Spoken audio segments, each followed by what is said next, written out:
essentially some sort of marketing. So normally, and I don't know how you do your questions, but you know, the APOAs, I'll use them as an example, you know, they tried to set the table first, as those of you who took their surveys, are you aware of this? Are you aware of that? And some of the information was true, some of it wasn't, or was circumstantial. You know, and so I think that the key thing here is that these can and often are ways to set the table and send the message so that you're getting a desired result, or at least having people consider about it. So I'm concerned a little bit about that, and I think that that actually is a violation of the FPPC, although I'm sure that we'll find a way that we don't necessarily call it that, but the wording is going to be key. If in fact we move forward as a group, the wording is key, and I think that somehow you know, the council needs to be comfortable, or a subset of the council needs to be comfortable with that wording, so that we make sure that if we move forward in this direction and we feel we have to do it now, that it's fair and unbiased, independent. So that's my initial comments. Thank you. Thank you. I totally agree with you, Councilmember Woodruff, that we need to have a broader discussion about long-term revenue sources. We passed the parcel tax in 2009 at a time when we did have full unanimous support of council, but we were very nervous about it because of the economy. The economy had just tanked in 2008, and we were all feeling the effects of it, and there was a lot of doubt that it would get the 2/3 vote. A resident committee was formed. Well, first, an ad hoc committee from council was formed to work with the polling company, which happened to be Godby at that time, to craft the language for the survey. They came back with very marginal results of support, but a resident group was formed who felt very passionate about the need to do the public outreach, to do the marketing, and as I recall, you were one of those members. And so the need for the passage of the parcel tax at this time, at this late date, is critical. The time to look at additional funding sources such as a UTT, or as some other council members have suggested, a real estate transfer tax, or other revenue sources, is not now on May 15th, when the date for filing a ballot measure for November is just fast approaching. The time is next year, under the leadership of the next year's group, mayor and council, to research all of that. That's the time. If we can do that in 2014 and set the stage, do the education, do the research of other alternative financing sources, that will give us the analysis. Right now, and May 15th, 2013 is not the time. So I would like to ask staff, what is the deadline for filing for a ballot measure? Is it July 12th? For a ballot measure, it's August 9th. Oh, okay, so council would have to make the decision By the July City Council meeting. by the July City, okay, that's what I remember then, the July City Council meeting. So we have a short window of time to do any kind of thoughtful polling. Form an ad hoc committee of the council to work with the polling company to make sure that the questions, the language is crafted as you are recommending. It's very important that that is carefully crafted. So, Public comment. Yes, I opened it for public comment. I did. My city clerk said no, but she's changed her mind. No, they did, and then no one spoke, and then we invited the vendor to come up. Yeah, I did. Yeah, 2 out of the 3 of us were wrong. No. It's okay, it's okay, no problem. We all No. have that mistake. Okay, so anyway, so here we are. The 3 proposals are in front of us. And I guess I would like to hear from staff, other than your staff report and the fact that it looks like Tramotola is right in the middle of the price range. The things I like about it is a mixed survey option. Because I do not believe that a phone survey is good enough, and that's all that Godby did. Mail survey is sketchy. I think we've had better results with mail surveys than phone, but a mixed option is a good way to go. Any other comments? Sure. Yeah. I'm not a big fan of surveys, and I've said it in the past, but I'm not one of those people that wants to hear an intended result by crafting the questions. I want to know what Atherton residents want. So I have no intent, and I hope none of us have any intent to craft questions for a targeted response. So I do think that our input's going to be important. But I also think that being prepared with information to prepare our residents, not addressing any of the long-term other issues that we might have, but we're gonna have a budget cycle that we're gonna, also bring those topics up. But I do think that because of the time constraints we're actually dealing with, the more information that we have today, the better prepared we are for tomorrow. So, I'm in favor. So I'd like to call for a motion to,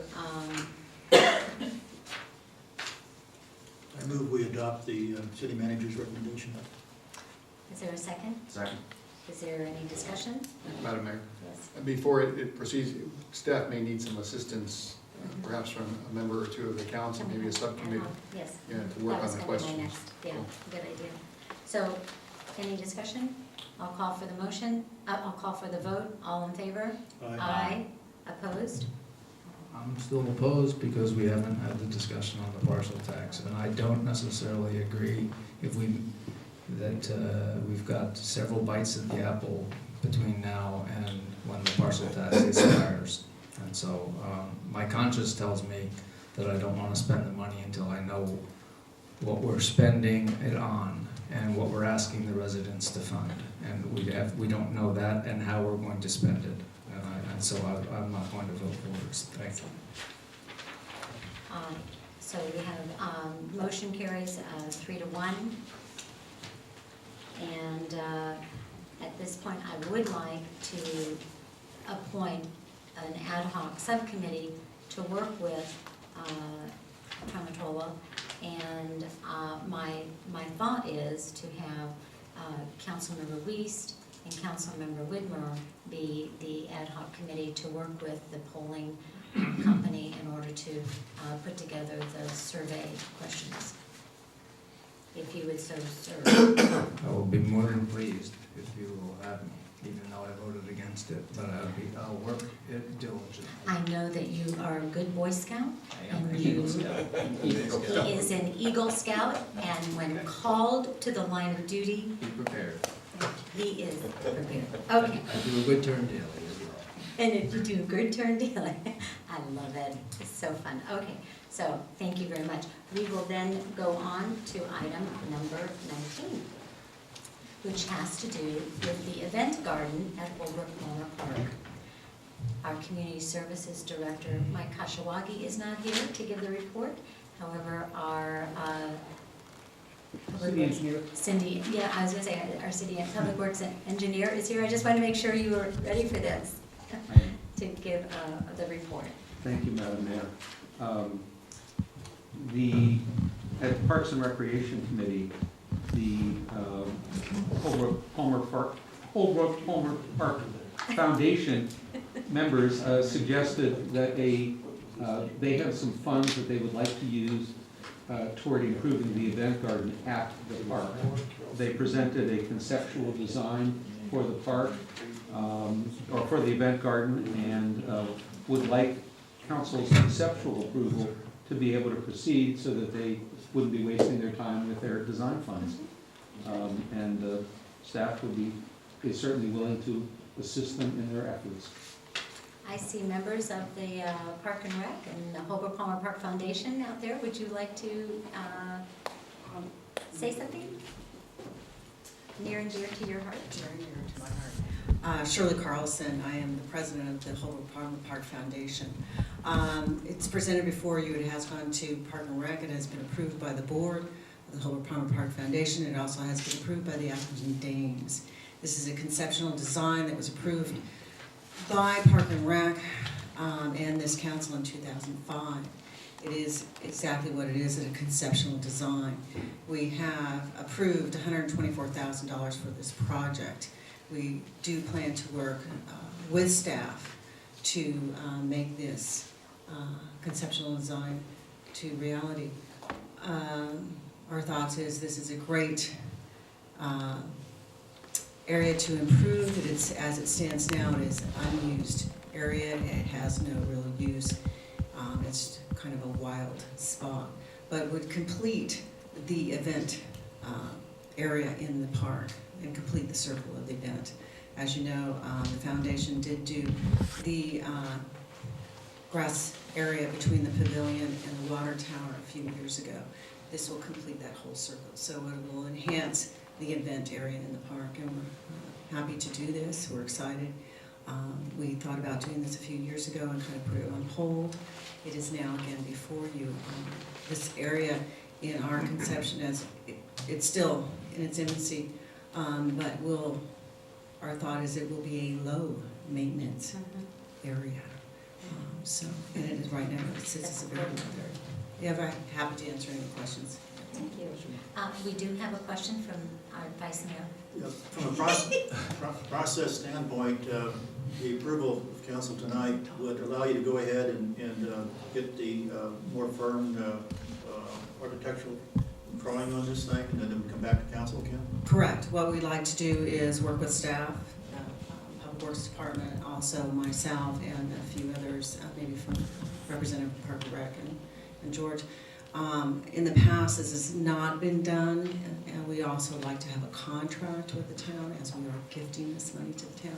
That has not been done before. We have met prior to this as an understanding that there will be certain things spelled out as far as any changes to any drawings or anything. That as things go forward, it's all approved by everybody knows what's going on, and as we sign over that money. So following up on the money issue, I was going to ask if there's cost overruns, who would be responsible for those?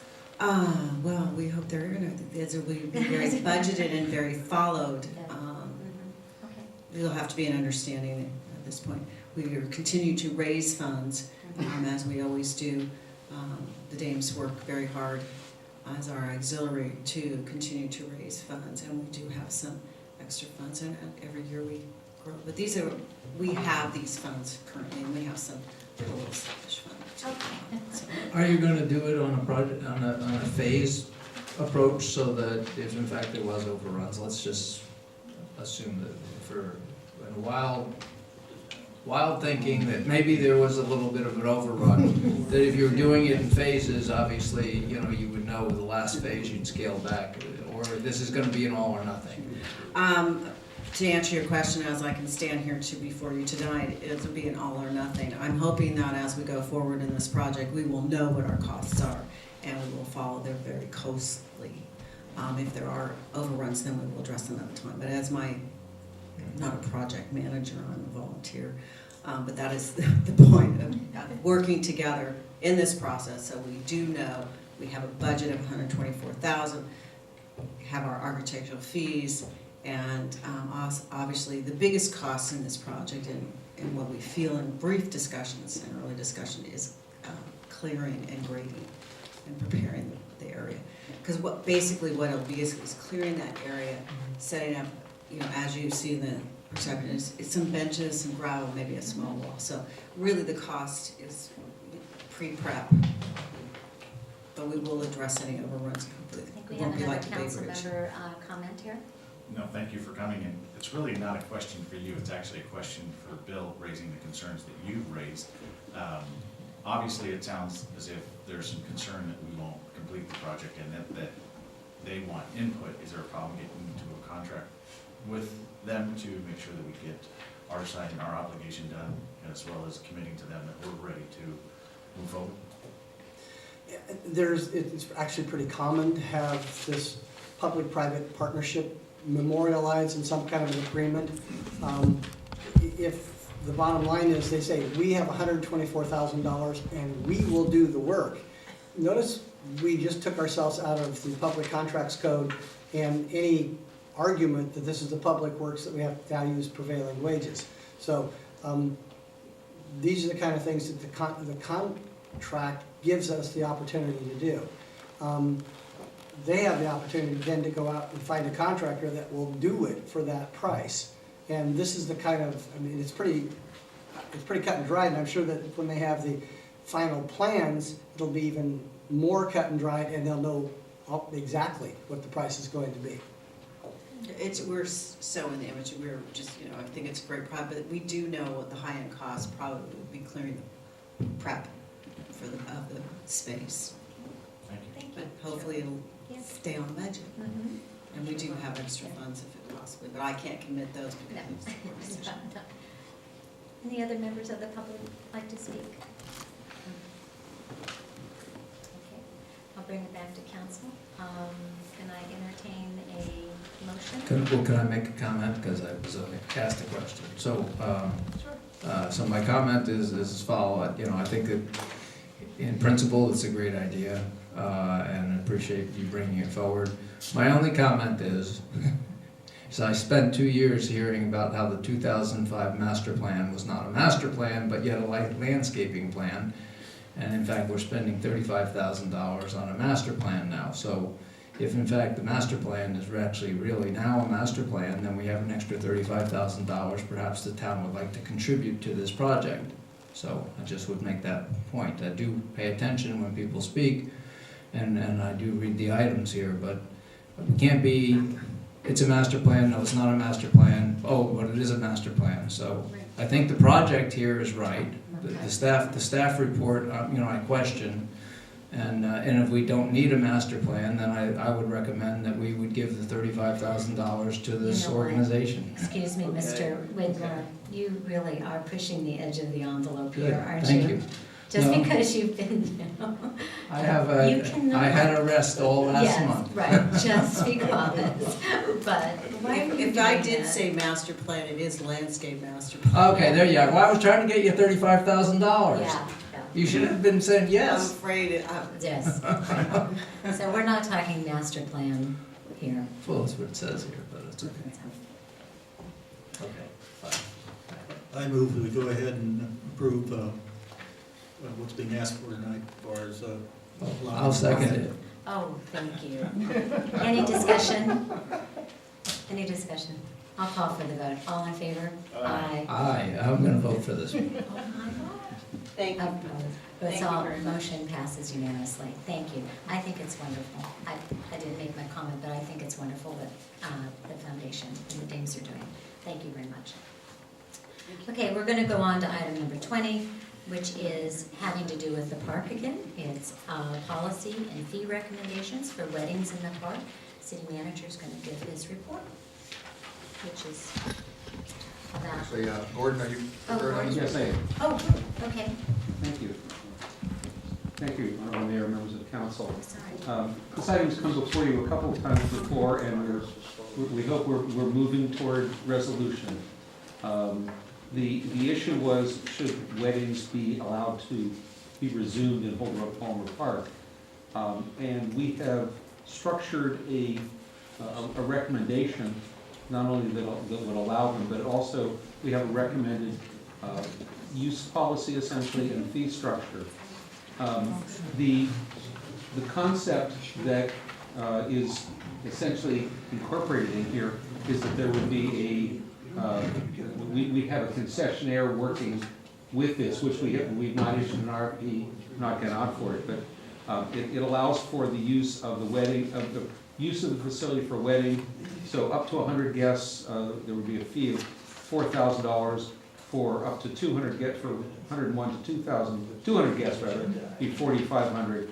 I would point out there's an administrative fee, and the purpose for that is that we're intending to structure the request for proposal for the kind of operator to handle this, that we would ask them for their costs as a percentage of the base fee, the administrative fee, which is based on fee calculations that are in process for the town, would be available to use to offset any town costs for staff such as the public works superintendent, any administrative staff that would be collecting fees such as from the finance department, et cetera, and that would not be considered part of the proceeds to be shared with any operator.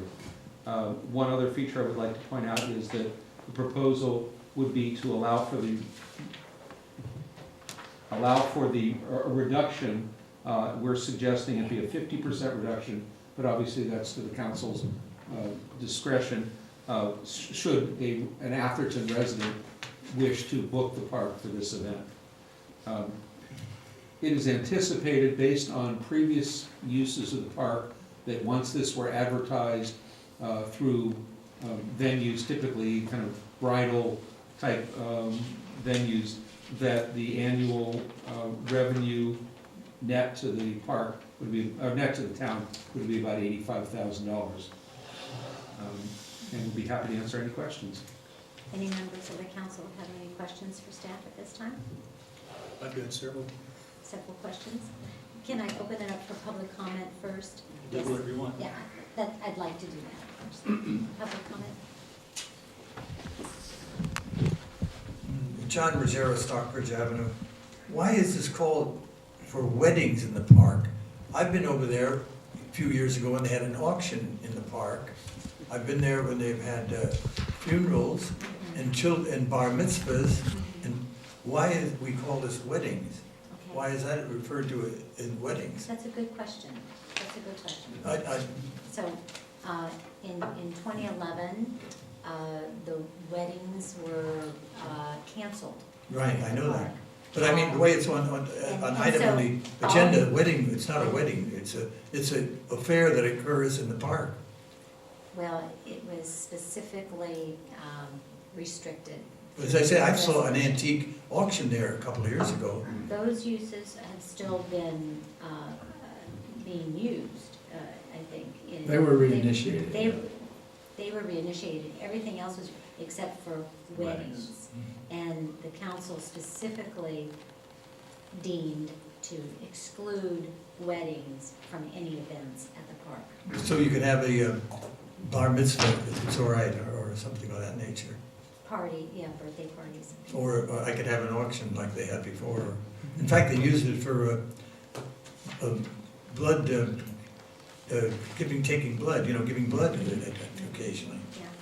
No, this is specifically. I was confused, I was just using the word weddings. Good question. Any other public comment? Yes?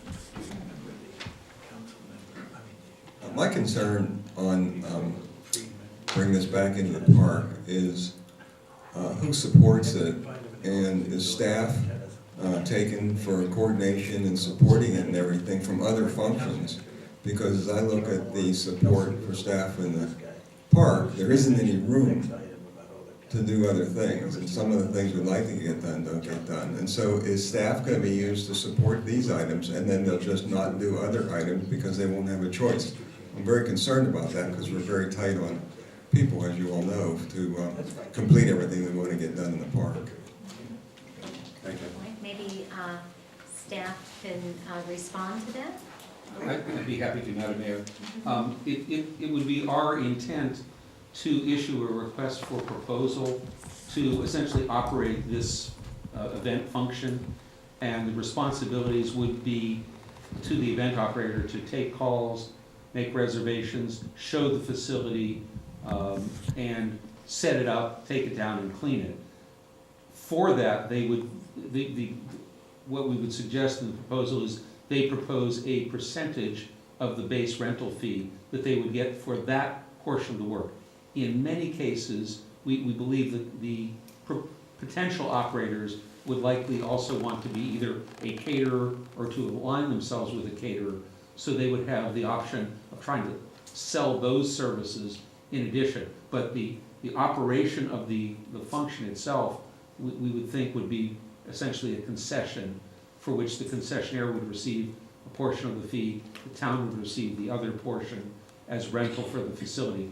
So we would strive to have it have no adverse impact on the utilization of the existing staff. Who would coordinate and schedule and all the things that happen when these people who are having weddings are all stressed out That would be the concessionaire. for that particular one? But if there was conflict, then some staff has to get involved. That, Because there were previously when this was done in the park. we would endeavor insofar as possible to have the responsibilities for the scheduling and coordination be by the concessionaire. However, certainly the town would have to exercise oversight responsibilities, and that would typically be the public works superintendent with my assistance or my 3 minutes support. is out. Pardon? Your 3 minutes is out. I don't I'm think it's sorry. enough money No. to do it. I don't think it's enough money for, the projection isn't enough money for what we're gonna give up. So, well, any other public comment? We're going to bring it back to council. Councilmember Carlson has comments. Well, I think some of the discussion that just taken place is some of my concerns that need to be, I'm in favor in concept of trying to get additional revenues for the park, but it really is event management, and where you draw the line and what that includes, what the scope is I think very, very, very key. It should not be a town employee. We don't want to get back in a situation where you have a full-time, part-time town employee that's required to manage this. So, what about a corporate event where there's 300 or 400 people coming in? You need to have the event coordinator to handle that. Booking and coordination with the other users, keeping those in mind. The valet parking part of it, how that, the overseeing the preparation and cleanup, the advertising and promotion costs. I'm not sure the town should be putting out any money on advertising and promotion costs. I'd like to see that be part of the event coordinator's role. Mechanism for making sure that there aren't conflicts with other commitments with teams that are scheduling a special game or that type of thing. And who's going to make sure they don't conflict with other scheduled events?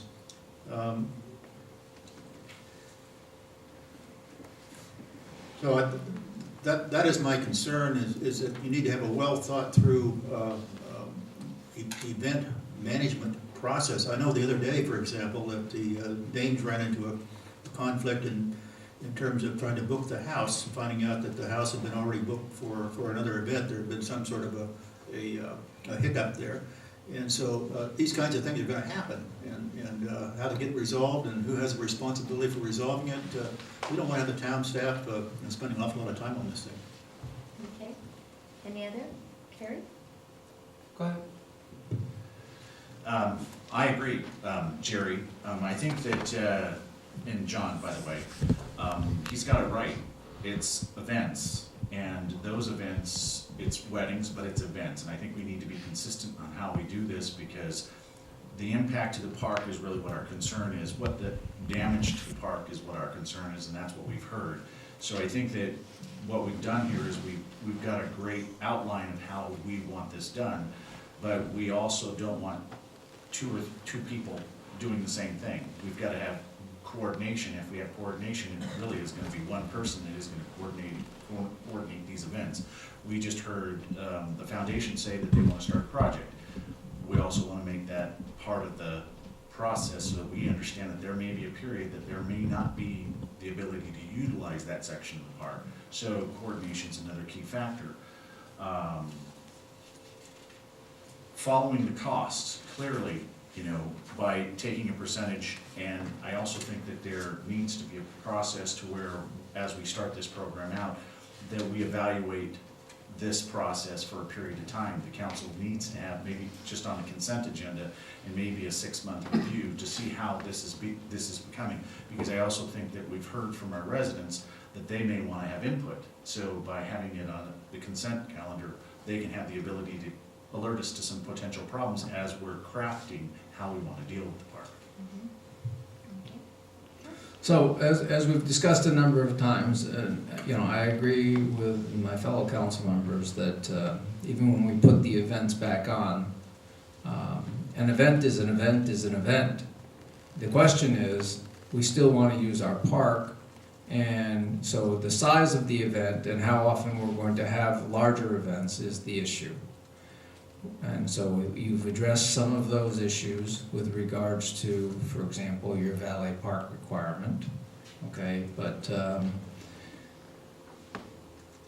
you know, a Little League game for the playoffs brings hundreds of people and makes a lot of noise and could cause dissatisfaction if there was an afternoon wedding because they're on an afternoon on a Saturday.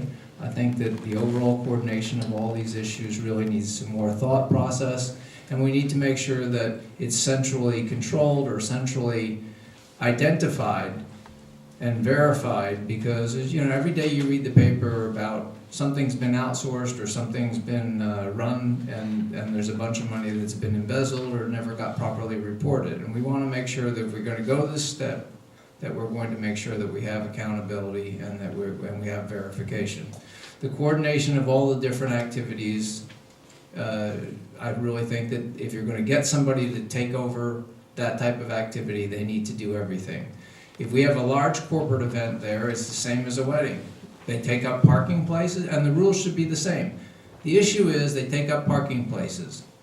They take up part of the park, and then our residents can't go. And our residents are the one paying for the park and paying for the maintenance. And so that, for me, is the issue all along. It's been the issue all along. Lastly, it is our park. We're primarily paying for it. Yes, there was some state or county money that was paid to put in a fitness trail, so we can't lock the park up. And perhaps we wouldn't want to even if we hadn't taken that money. But at the same time, and we want to make sure that we let our people use our park.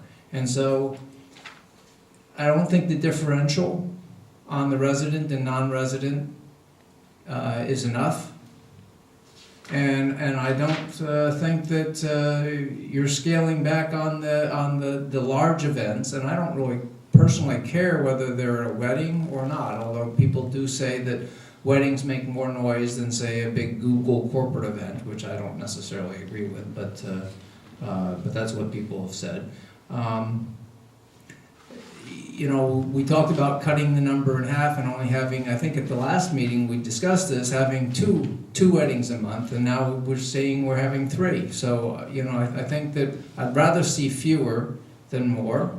I know that you're trying to also make the numbers work for us, and I appreciate that, but we want to make sure that our park is for us and that there are no snafus, and I personally think that it's a good start, George, but I think that that perhaps we need to spend a little more time and develop it just a little more fully. I don't think that you're that far off, but maybe expand it and then look at really what our situation will be with regards to restricting these large events, or restricting the times that we'll have large events during the month, so that we can make sure that our residents can use it, specifically like around the holiday weekends, 4th of July weekend, Memorial Day weekend. Those are when, it's Labor Day weekend, that's when our residents want to use their park. And if you have a wedding in there or a large corporate event at that time, then we can't use our park, and that's when we want to enjoy our park. So those things need to be blocked out and addressed. Thank you. Those are a lot of nice suggestions and comments. I think what we're looking at here now is maybe to do an RFP for an event coordinator. What I hear talking about an event coordinator not only to do wedding bookings, but other corporate event bookings. I am doubtful that that may be available, I'm not sure, as an event coordinator who would handle all of the bookings in the park and not just weddings. So that, I think, would be flushed out from the RFP that we send out to try to get an quote-unquote event coordinator. And then a lot of the other concerns that I hear would, from council members and residents about not booking during peak times when Atherton residents want to be there. What if it's an Atherton resident that wants to have their wedding on Labor Day? I mean, would you say no to that? No, I But- think we should block those weekends. That's my first thing to ask. So, Perhaps I could make a suggestion that staff go back and develop a formal policy that categorizes events, not just as weddings, to Right. John's point, yeah. but to cover all corporate and Mhm, wedding type events in the park. Develop a more formalized policy that addresses everything there. mhm. And then also develop an RFP for concessionaire services where we're going to extract out the exact scope of work that that individual Exactly. firm would be doing. Right. And include within our policy the blackout dates, potential blackout dates for the council to consider if that would be appropriate. But return those both to the council at the same time for consideration. Those could be pretty arbitrary, the blockout dates. And then I just want to look at our fees. I mean, I think our fees may be too low. If the Hillsborough Racket Club is charging $4,800, I know it's for 225 seated, but, and we're only doing 4,500 for up to 200, you know, I think we've got a little room there. And what about larger deposits for the bigger groups that would help mitigate any additional work or damage, and all those other little nitpicky things that would, we could get down into the nitty gritty. But I think at this point, we need to kind of maybe see what's out there, you know, do the scope of work, do the RFP, and see what we can get back. I think it's worth doing. I think a lot of the fears that people have about, you know, the impact on the park are a bit overblown and can be managed. And just a point, when you look at the fees, just remember that would be